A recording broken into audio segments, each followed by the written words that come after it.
Hello my dear students, आज मैं आपको हेलो एल्केन हेलो एरीन के मोस्ट इंपॉर्टेंट एनसीईआरटी के रीजनिंग क्वेश्चंस कराऊंगा। बहुत अच्छे तरीके से, बहुत इजी तरीके से आपको मैं कराऊंगा। तो चलिए बिना देरी करे स्टार्ट करते हैं। 10 most important reasoning question halo alkane hello arene का, ये है इसका पार्ट 11। और ये डालते ही जैसे ही आप ये वीडियो देखेंगे पूरा का पूरा halo alkane hello arene conversion के साथ, रोड मैप के साथ खत्म हो चुका होगा। तो चलिए स्टार्ट करते हैं। देखिए पहला क्वेश्चन है बेटा आपका, पहला question is why the dipole moment of chlorobenzene is lower than cyclohexyl chloride. देखिए ये आपका क्लोरोबेंजीन है, ध्यान से देखिएगा।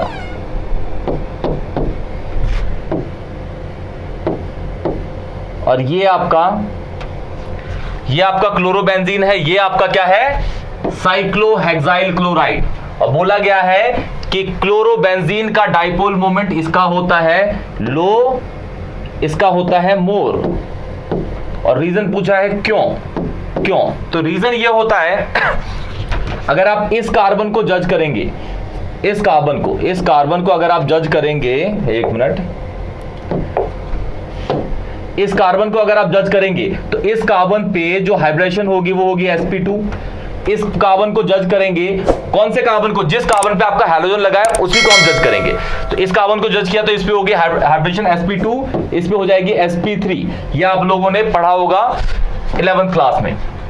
अगर इस कार्बन पे ध्यान से देखिए, इस कार्बन पे अगर sp2 हाइब्रिडेशन है तो इस कार्बन पे ही जो s कैरेक्टर होगा, s कैरेक्टर आपका वो होगा 33.3%। कितना होगा, 33.3%। और इस कार्बन पे s कैरेक्टर कितना होगा, 25%। जिस कार्बन पे आपका s कैरेक्टर ज्यादा होता है उस कार्बन की इलेक्ट्रोनेगेटिविटी भी क्या होती है, ज्यादा। s कैरेक्टर ज्यादा तो इलेक्ट्रोनेगेटिविटी भी ज्यादा, s कैरेक्टर ज्यादा इलेक्ट्रोनेगेटिविटी भी ज्यादा। तो इस कार्बन की इलेक्ट्रोनेगेटिविटी ज्यादा है इस कार्बन से, तो इन दोनों की, इसकी तो ऑब्वियसली ज्यादा होती है, इसकी भी ज्यादा है, तो इन दोनों के बीच में जो बॉन्ड है वो कौन खींचेगा पता ही नहीं चलेगा। तो इसका डाइपोल मोमेंट क्या होगा, कम, क्योंकि इसमें चार्ज ही नहीं निकलेगा। लेकिन यहां पे इस कार्बन पे s कैरेक्टर कितना है, 25% है। कितना है, 25%।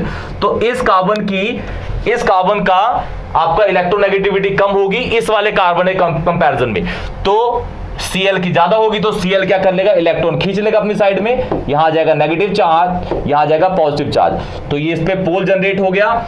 जिस पे भी ज्यादा चार्ज आ जाता है तो उसका डाइपोल मोमेंट होता है क्या, ज्यादा। देखिए क्या लिखा हुआ है, the dipole moment of chlorobenzene is lesser than cyclohexyl chloride as in chlorobenzene CCl bond is sp2 hybridized, whereas as in cyclohexyl chloride the CCl bond is sp3 hybridized, as the sp2 has more s character। sp2 का more s character है, कितना है, 33% है, इसका 25% है, and more electronegativity than sp3। इसीलिए chlorobenzene is less polar than cyclohexyl chloride. Clear. इस carbon का s कैरेक्टर ज्यादा है तो इसकी इलेक्ट्रोनेगेटिविटी ज्यादा होगी, तो और क्लोरीन की ज्यादा होती है। तो इन दोनों के बीच में जो बॉन्ड है वो असमंजस में है कि भाई मैं किसकी साइड जाऊं। तो यहां पे पोल जनरेट नहीं होगा। यहां पे Cl की तो ज्यादा है ही, कार्बन की है कम, क्योंकि इसका s कैरेक्टर है 25%। तो Cl अपनी साइड खींच लेगा इलेक्ट्रॉन और नेगेटिव चार्ज एक्वायर कर लेगा, कार्बन पे होगा पॉजिटिव चार्ज। आ गया तो आपका डाइपोल मोमेंट भी बढ़ गया, इसीलिए इसका डाइपोल मोमेंट ज्यादा होता है। क्लियर। ये आपका आंसर है, एज इट इज आपको आंसर ऐसे लिखना है, एज इट इज ऐसे लिखना है। बढ़ते हैं नेक्स्ट पे। आपका है next question, why Grignard reagent should be prepare under anhydrous condition. Grignard reagent को जो प्रिपेयर किया जाता है, देखिए सपोज मेरे पास CH3Cl है, इसको मैं डालता हूं Mg ड्राई ईथर के साथ। किसके साथ, ड्राई ईथर के साथ। तो ये ग्रिग्नार्ड बन जाता है। ये जाए कहां लग जाएगा, इनके बीच में। ये आपका मिथाइल क्लोराइड है, कॉमन नेम डाल देते हैं इसका मिथाइल क्लोराइड। और ये Mg लग जाएगा बीच में, तो CH3MgCl हो जाएगा जी, CH3MgCl। तो इस पे आपको पता है यहां पे हो जाता है पॉजिटिव, यहां हो जाएगा नेगेटिव चार्ज, ये एनहाइड्रस में। लेकिन अगर मैं यहीं पे थोड़ा सा पानी डाल दूं, मतलब अभी तो मैं एनहाइड्रस कंडीशन में इसको कर रहा हूं, ड्राई कंडीशन में है, लेकिन यहां पे मैं डाल दूं थोड़ा सा पानी, हल्का सा मॉइस्चर भी आ जाए, मॉइस्चर भी, तो पानी के अंदर आपको पता है क्या होता है, H+ होता है और OH नेगेटिव होता है। और यहां पे तो चार्ज जनरेट हो ही चुका है, ये वाला CH3 पे जो नेगेटिव है वो H के साथ रिएक्ट कर जाएगा, क्योंकि नेगेटिव पॉजिटिव एक दूसरे पर अटैक कर जाएंगे, और ये वाला किस पे कर जाएगा भाई, इस वाले पे अटैक। तो CH3 के साथ क्या लग जाएगा, H, और MgCl के साथ क्या लग जाएगा, OH। और ये जो बना ग्रिग्नार्ड में जो ये वेस्ट बनता है, ये तो बहुत भयंकर वेस्ट होता है। तो ये वेस्ट है, ये किसी काम का नहीं होगा, वेस्ट प्रोडक्ट है भाई, ये बहुत गंदा वाला वेस्ट प्रोडक्ट है। और आपका क्या बन गया, एक एल्केन, किसके रूप में, यहां पे मीथेन, किसके, मीथेन के रूप में। इसीलिए ग्रिग्नार्ड रिएजेंट को अगर आप एनहाइड्रस कंडीशन में बनाएंगे तो बन जाएगा, एनहाइड्रस कंडीशन में बन गया यहां पे ये Gr, ग्रिग्नार्ड रिएजेंट। क्या है, ग्रिग्नार्ड रिएजेंट, ग्रिग्नार्ड रिएजेंट। लेकिन जैसे ही आपने उसके अंदर क्या डाला जी, पानी डाला, वो किसके अंदर कन्वर्ट हो गया, एल्केन के अंदर। इसीलिए हम ग्रिग्नार्ड रिएजेंट को एनहाइड्रस कंडीशन में बनाते हैं। थोड़ा सा भी पानी आएगा उसके अंदर, वो ग्रिग्नार्ड से हटके किसमें बन जाएगा, एल्केन बन जाएगा। देखिए क्या लिखा हुआ है, Grignard reagents are very reactive in the presence of moisture, they react to form give alkene, therefore Grignard reagent should be prepared under anhydrous condition। ये है आपका सेकंड, बहुत इजी तरीके से समझा दिया, अच्छे तरीके से लिख दीजिएगा इसको। बढ़ते हैं नेक्स्ट वाले पे, देखिए ये क्या लिखा हुआ है, लिखा ये हुआ है how do polar solvents help in SN1 mechanism. Polar solvent मतलब पानी की बात हो रही है, पानी एक पोलर सॉल्वेंट है। पोलर सॉल्वेंट SN1 मैकेनिज्म में बहुत अच्छा यूजफुल रोल प्ले करता है। रीजन आप देखिए, सपोज ये है आपका CH3Cl है, CH3Cl, या फिर इसको SN1 ले रहे हैं तो हम इस तरीके से लेते हैं इसको,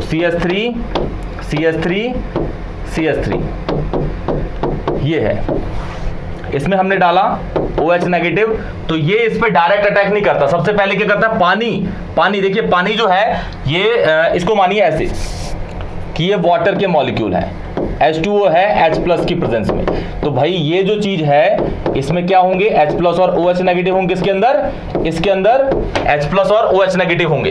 अब पानी की अपनी एक एनर्जी होती है, पानी क्या करता है, सबसे पहले इस बॉन्ड को ही तोड़ देता है, इस बॉन्ड को ही तोड़ देगा। इस बॉन्ड को तोड़ोगे तो यहां पे आपका पॉजिटिव चार्ज, यहां पे नेगेटिव चार्ज क्रिएट हो जाएगा। मतलब सबसे पहले क्या फॉर्म कर दिया इसने, एक कार्बोकैटायन फॉर्म कर दिया, कार्बोकैटायन। देखिए पानी की एनर्जी इसीलिए यूज होती है कि भाई इसके कार्बोकैटायन को बना दिया जाए, किसके, जो भी आपका अल्काइल हैलाइड है उसके कार्बोकैटायन को उसने बना दिया, और जो कार्बोकैटायन बना वो टर्शरी बना, टर्शरी कार्बोकैटायन C+। और आपको पता है 3 डिग्री या टर्शरी कार्बोकैटायन बहुत स्टेबल होते हैं प्राइमरी और सेकेंडरी के कंपैरिजन में, प्राइमरी और सेकेंडरी कार्बोकैटायन के कंपैरिजन में। उसके बाद इसका क्या रोल था यहाँ पे, अब वो जाके OH, ये जो OH है इसका ये अटैक कर जाएगा इस पे और कंपाउंड बना देगा।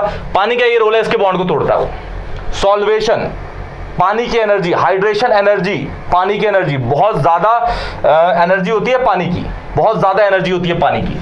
ये क्या लिखा हुआ है, SN1 mechanism proceeds through the formation of carbocation, it involve the breaking of C carbon और हैलोजन का बॉन्ड, CCl कह सकते हैं आप, ये वाला बॉन्ड की बात है, कार्बन और हैलोजन बॉन्ड, ये वाले बॉन्ड की बात है। Bond for which energy is obtain through the solvation of halide.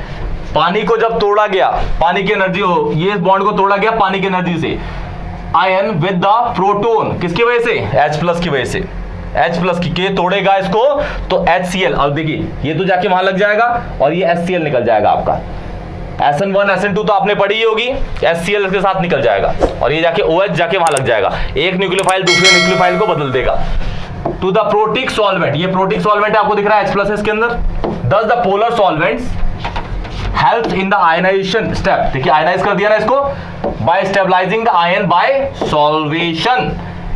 Important question है जी, बिल्कुल एज इट इज आपको ये लिखना है, एज इट इज इसी तरीके से लिखना है आपको। बढ़ते हैं नेक्स्ट पे, देखिए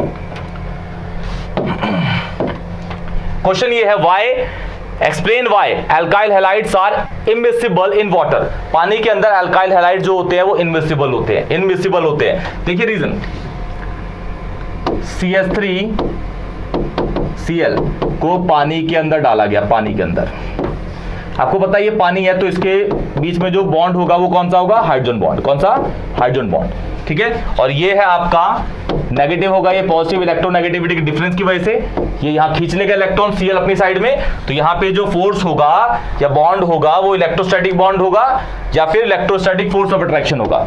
इलेक्ट्रोस्टैटिक, इलेक्ट्रोस्टैटिक, क्योंकि आपने फिजिक्स के चैप्टर 1 में पढ़ ही लिया होगा, चार्ज पॉजिटिव और नेगेटिव हो तो अट्रैक्टिव होता है, लेकिन कौन सा फोर्स है, इलेक्ट्रोस्टैटिक या फिर coulombic force of attraction. Clear, electrostatic FOA डाल देता हूं, ऑपोजिट चार्जेस लिए FOA, FOA मतलब फोर्स ऑफ अट्रैक्शन। देखिए क्या लिखा हुआ है, the strength of the contact between an alkyl halide, ये आपका alkyl halide molecule and the water molecule is weaker than the, is weaker, इन दोनों का जब आप कॉम्बिनेशन कराओगे पानी का और इसका, तो इन दोनों के बीच में जो फोर्स ऑफ अट्रैक्शन जनरेट होगा वो कम होगा।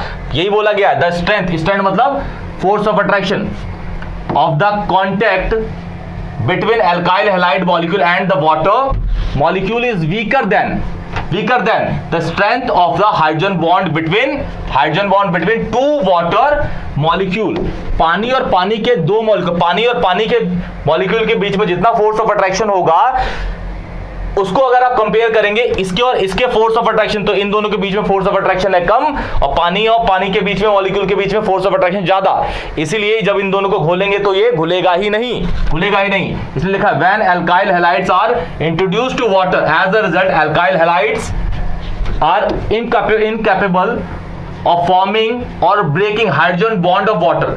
जब इसको इसमें मिलाएंगे तो ये जो चीज है ना, इनमें एनर्जी जनरेट होगी, इसके पानी के मॉलिक्यूल्स के, जो पानी है, पानी में हाइड्रोजन बॉन्ड होता है, तो हाइड्रोजन बॉन्ड को तोड़ने में ही इसको परेशानी होगी, तो ये इसको डिसॉल्व कैसे करेगा। मतलब इन शॉर्ट कहने का ये हुआ कि पानी और पानी के मॉलिक्यूल के बीच में फोर्स ऑफ अट्रैक्शन ज्यादा होती है, लेकिन जब पानी को आप इसके साथ मिलाएंगे तो ये जो चीज है ये इसके बॉन्ड को नहीं तोड़ पाएगी, इसलिए इसमें घुलती नहीं है। खत्म बात, यही है आपका आंसर। तो ये कितने अच्छे तरीके से लिखा, इसी तरीके से आपको आंसर लिखना प्रॉपरली। एनसीईआरटी की लाइन है ये सारी की सारी, इसी तरीके से आपको प्रॉपरली लिखना है। बढ़ते हैं नेक्स्ट में, देखिए क्वेश्चन है पी डाइक्लोरो, पी मतलब para, p dichlorobenzene has higher melting point and lower solubility than ortho, o for ortho and meta isomers, मतलब इसी के क्वेश्चन बोला गया है Cl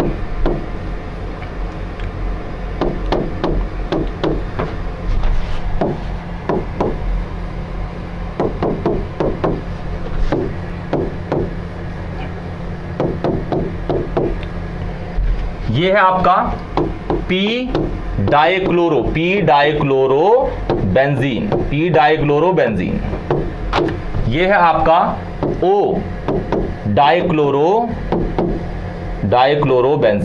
डाइक्लोरोबेंजीन, ये है आपका M मतलब मेटा, इसकी अकॉर्डिंग ये मेटा पोजीशन पे M डाइक्लोरोबेंजीन।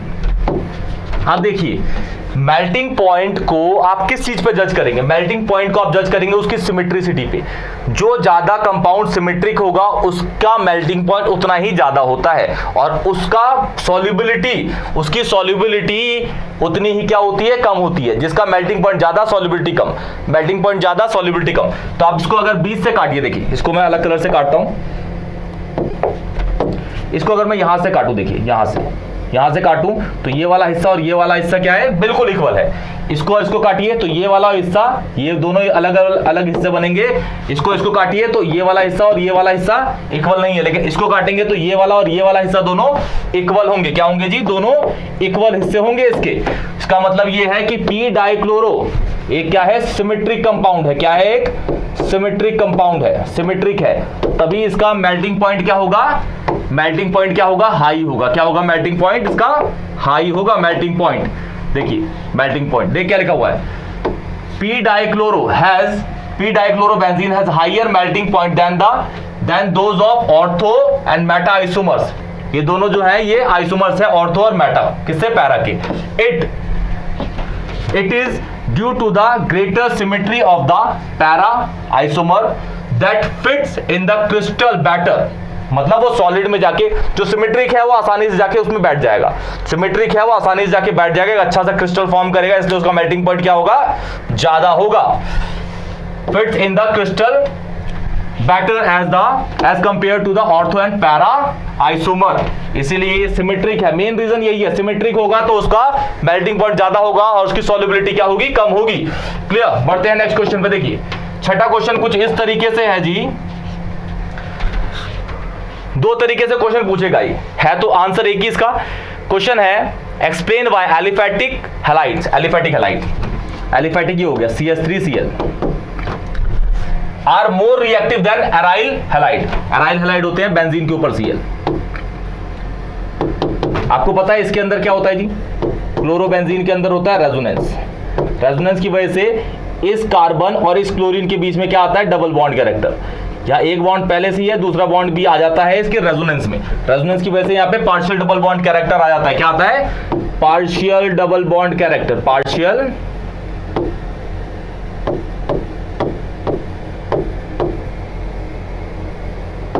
जब आप इसको क्या करेंगे, अब बोला गया है कि ये वाली चीज ज्यादा रिएक्टिव है, ये कम रिएक्टिव है। क्यों? क्योंकि यहां पे जब आप एक्वस KOH डालेंगे, एक्वस KOH, तो ये पॉजिटिव है नेगेटिव, ये नेगेटिव ये पॉजिटिव, चार्जेस को उल्टा डाल दीजिए, K निकल जाएगा Cl के साथ KCl और OH लग जाएगा वहां पे, तो ये हो जाएगा CH3OH।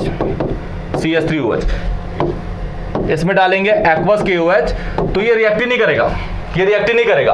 क्यों? क्योंकि यहाँ पे कार्बन और कार्बन क्लोरीन के बीच में डबल बॉन्ड है, क्योंकि रेजोनेंस है। इस वाले में तो रेजोनेंस है ही नहीं, तो यहाँ पे डायरेक्ट टूट गया, लेकिन यहाँ पे क्या है? रेजोनेंस है, इसलिए यहाँ पे पार्शियल डबल बॉन्ड कैरेक्टर आ रहा है। तो इस वाले बॉन्ड को तोड़ने के लिए यहाँ लगाते हैं हीट, क्या लगाते हैं?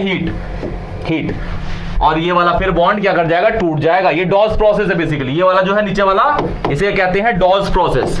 This is dolls process, this is what बेटा? डॉल्स प्रोसेस, ये होता है डॉल्स प्रोसेस। अब ये टूट गया, यहाँ पे ये नेगेटिव हो गया, ये पॉजिटिव हो गया, यहाँ पे ये प्लस ये नेगेटिव, तो K Cl के साथ निकल गया और OH जाके वहां लग गया।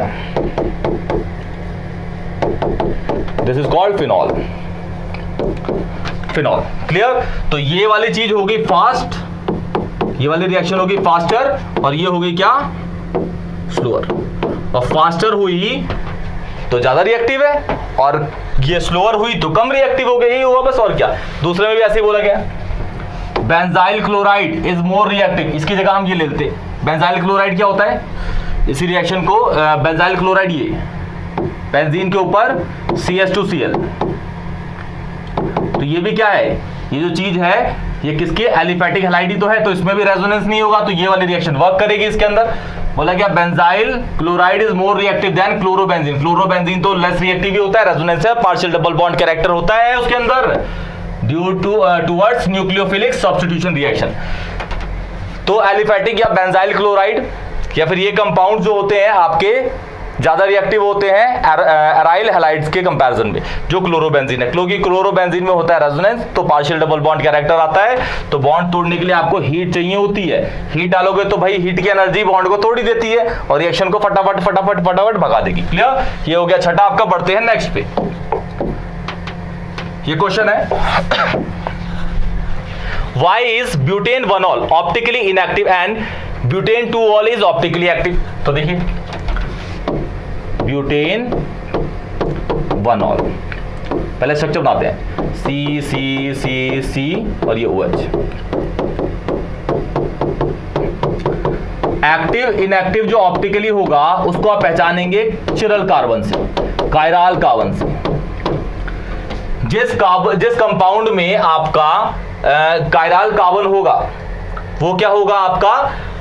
वो होगा ऑप्टिकली एक्टिव, नहीं तो इनएक्टिव। इस कार्बन में देखिए हर कार्बन की क्या, किसी भी कार्बन की इसमें चारों वैलेंसीज डिफरेंट है, चेक कर लेते हैं। इस कार्बन को चेक करते हैं, ये देखिए ये कार्बन है, इसकी एक H है, ये दूसरी H है, तो इस कार्बन की दो तो सेम हो गई, तो ये कायरल नहीं है। इस कार्बन की एक H है, दूसरी H है, इस कार्बन की एक H है, दूसरी H है, इस कार्बन की एक H, दो H, तीन, मतलब हर कार्बन की चारों वैलेंसीज तो अलग अलग नहीं है, कुछ ना, इसकी देखो HH सेम है, इसकी भी HH सेम है, इसकी भी HH, इसकी 3H है, तो ये तो आपका क्या होगा, ऑप्टिकली इनएक्टिव होगा, क्योंकि इसमें चिरल कार्बन है ही नहीं, चिरल कार्बन नहीं है। अब दूसरे वाले को देखते हैं, सी सी सी सी, बना तो आप कोई भी कंपाउंड किसी तरीके से सकते हैं, ये ले लिया इस तरीके से,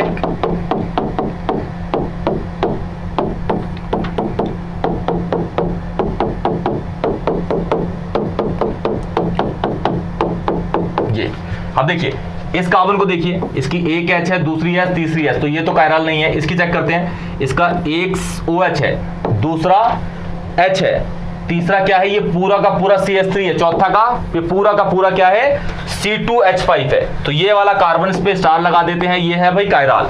इस कार्बन को चेक करते हैं, इस कार्बन की एक है H, दूसरी H है, तो ये कायरल नहीं है। इस कार्बन की ये H, ये H, ये H, तो ये भी कायरल नहीं है। तो इस कंपाउंड में एक वन चिरल कार्बन है, क्या है, वन चिरल कार्बन हो गया इसके अंदर, तो ये क्या होगा, ऑप्टिकली एक्टिव होगा। देखिए क्या लिखा हुआ है, butane two ol has chiral carbon, chiral centre, इस वाले को कह रहा है, इस वाले को chiral centre, that is butane two ol has a carbon atom bonded to 4 different substituted, मतलब चारों उसकी वैलेंसी अलग है। Thus it is optically active. On the other hand, butane 1-ol does not have any chiral carbon atom, therefore it is optically inactive. ये inactive होगा optically, clear? बढ़ते हैं 8वें वाले पे, देखिए एलाइल क्लोराइड, देखिए allyl chloride is more reactive then vinyl chloride, इसमें भी वही फैक्टर लगता है आपका एस कैरेक्टर वाला। देखिए एलाइल क्लोराइड आपका ये रहा, एलाइल कैसे पहचानते हैं, जिन दो कार्बन के बीच में डबल बॉन्ड है उसके बगल वाले कार्बन पे आपका हाइड्रोजन लगा होगा, तो उसे बोलेंगे एलाइल क्लोराइड। विनाइल क्या होता है, जिन दो कार्बन पे आपका डबल बॉन्ड है, उनमें से एक कार्बन पे ही आपका Cl लगे, तो उसे विनाइल कहते हैं। देखिए क्या लिखा हुआ है, in allyl chloride chlorine is attached to sp3 carbon. Allyl में देखिए ये वाला एलाइल है, जिस कार्बन पे Cl लगा है ये हो गया sp3, और ये वाला कार्बन हो गया sp2, ये वाला हो गया sp2, ये sp2 है, ये क्या है, sp3 है। In vinyl chloride chlorine is attached to sp2, देखिए लिखा हुआ है sp2 atom, sp2 carbon atom is more electronegative than sp3। क्यों, क्योंकि भाई इस वाले कार्बन पे s कैरेक्टर जो है वो कितना परसेंट है, 33.3% है, 33.3% है इस पे, तो इस वाले कार्बन की इलेक्ट्रोनेगेटिविटी ज्यादा होगी, क्या होगी, इलेक्ट्रोनेगेटिविटी ज्यादा होगी। और इस वाले कार्बन पे sp3 है, तो यहाँ पे होगा 25% एस कैरेक्टर, तो एस कैरेक्टर अगर ज्यादा होता है तो इलेक्ट्रोनेगेटिविटी ज्यादा होती है, एस कैरेक्टर कम है तो इलेक्ट्रोनेगेटिविटी भी कम होती है।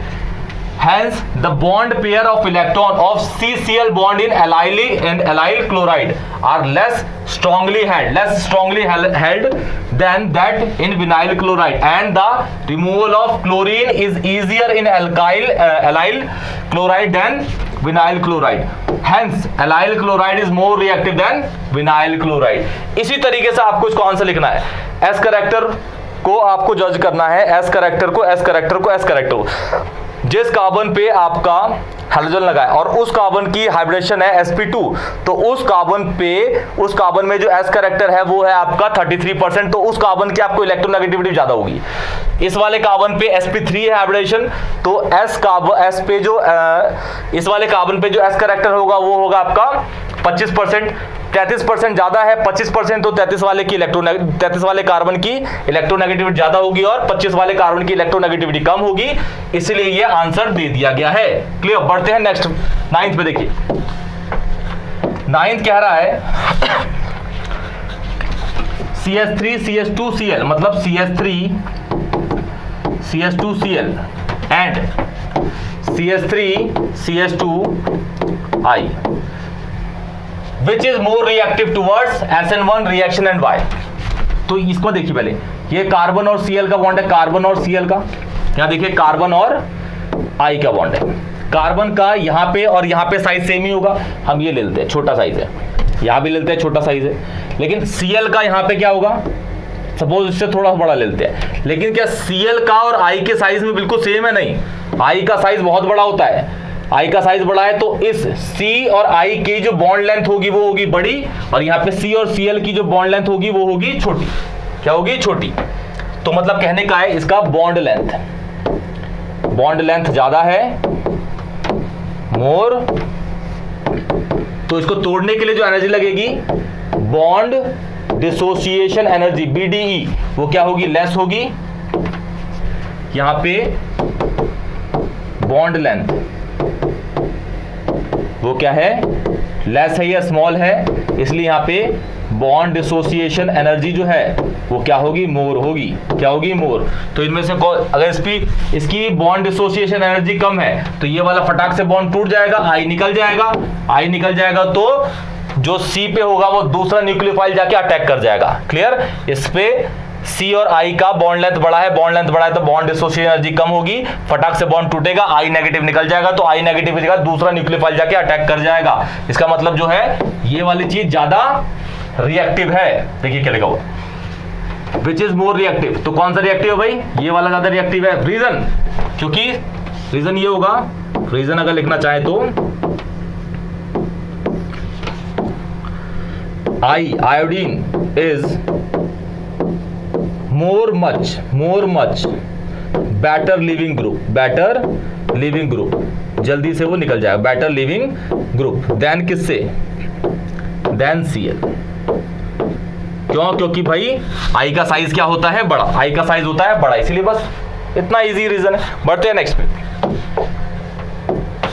10th है आपका और लास्ट है ये, बोला गया haloalkanes react with KCN, मतलब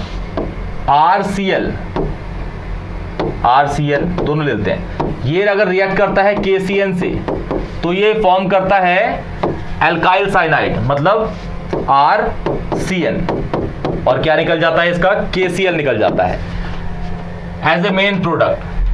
वाइल जब यही चीज ये हेलो एल्केन AgCN से रिएक्ट करता है तो आइसोसाइनाइड बनाता है एज ए चीफ प्रोडक्ट या मेन प्रोडक्ट। आपको एक्सप्लेन करना है क्यों। यहां पे लगा देते हैं जी AgCN, तो ये बनाता है आपका RNC प्लस AgCl बाहर निकल जाता है। रीजन देखिए, अब देखिए यहां पे सब कुछ सेम है, बस K और Ag का अंतर है। आपको पता है पोटेशियम बहुत ज्यादा रिएक्टिव होता है चांदी से। आप चांदी की अंगूठी पहन सकते हैं, पोटेशियम की पहन ही नहीं सकते। क्यों? क्योंकि पोटेशियम ज्यादा रिएक्टिव होता है चांदी से। क्लियर? पोटेशियम ज्यादा रिएक्टिव है चांदी से, तो पोटेशियम बहुत ज्यादा रिएक्टिव है। इसका मतलब ये हुआ कुछ कि पोटेशियम ज्यादा रिएक्टिव है, तो पोटेशियम एक मेटल है तो इस पे चार्ज होगा पॉजिटिव, इस पे होगा नेगेटिव। Ag होता है कम रिएक्टिव, तो मतलब कहने का है कि इसके बीच में एक और चीज है कि K और Cl के बीच में जो बॉन्ड होता है, K और Cl और KCN के बीच में जो बॉन्ड है, उस बॉन्ड का नाम है आयनिक बॉन्ड। कौन सा? आयनिक बॉन्ड है, इसलिए आयन में बट गए। और Ag कम रिएक्टिव होता है इस और Cn के साथ, तो ये जो बॉन्ड है इसके बीच में वो है कौन सा? Covalent bond. अब कोवलेंट बॉन्ड तो भाई टूटेगा नहीं। ये K प्लस Cn नेगेटिव हो गया, ये पॉजिटिव हो गया। ये R Cn के साथ लग गया, बन गया RCN। ये K Cl के साथ लग गया, ये निकल गया। रीजन आपको बताना है कि KCN is ionic compound, KCN is ionic bond, ionic compound है इसलिए उसमें आयनिक बॉन्ड होता है। और AgCN के अंदर क्या होता है? कोवलेंट कंपाउंड है, कोवलेंट बॉन्ड होता है। तो भाई सपोज ये तो टूट गया, नेगेटिव ये पॉजिटिव, लेकिन ये तो टूटा ही नहीं बॉन्ड। Ag पे प्लस नहीं आया, Cn पे नेगेटिव नहीं आया, क्योंकि बॉन्ड चल रहा है इसमें कोवलेंट। तो ये कहां अटैक करता है? नाइट्रोजन पे लोन पेयर है, और ये है पॉजिटिव, ये अटैक करता है कहां पे? इसके लोन पेयर पे। तो R किसके साथ कनेक्ट हो जाता है? N के साथ, RN के साथ, तो RNC बन जाता है। और फिर ये वाला बॉन्ड टूट जाता है, Ag किसके साथ?